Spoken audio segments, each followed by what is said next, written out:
Bajwa deal कबूल करता तो इमरान वजीर आजम ना बनता। शहबाज ने डील मुस्तरद करने की वजह बता दी। वजीर आजम का तहलका खेज इंटरव्यू।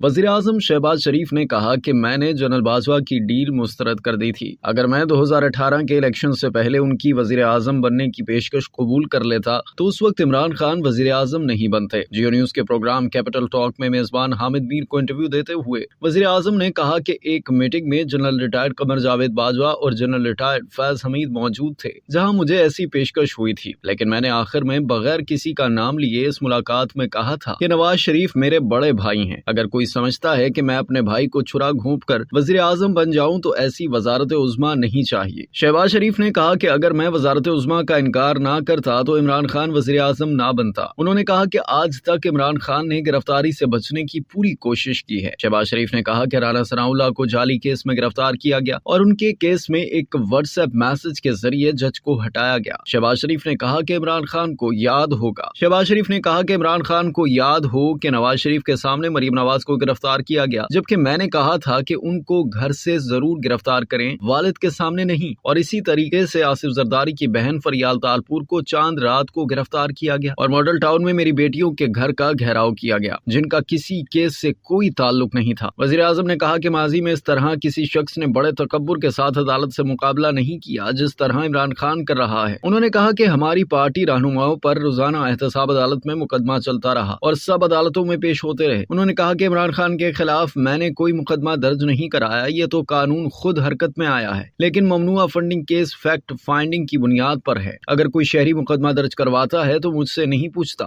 वजीर आजम ने कहा कि इमरान खान की गिरफ्तारी के वारंट मैंने नहीं बल्कि अदालत ने दिए हैं। अदालतों के अहकामात पर इंतजामिया अमल नहीं करेगी तो क्या होगा? आप मुझे बताएं, जब आपको गोलियां लगी थी, एक और सहाफी हैं उनको भी गोलियां लगी थी। पैमरा के जो अबसार आलम को गोलियां लगी, मतीउल्लाह जान को जब अगवा किया गया। इसी तरीके से आप देखें मीर शकीलुर रहमान को किस तरह एक नाजायज केस में 8-9 महीने जेल में रखा गया, कोई सुनवाई नहीं हुई। आज तो एक सेकंड में इमरान खान को रिलीफ मिलता है।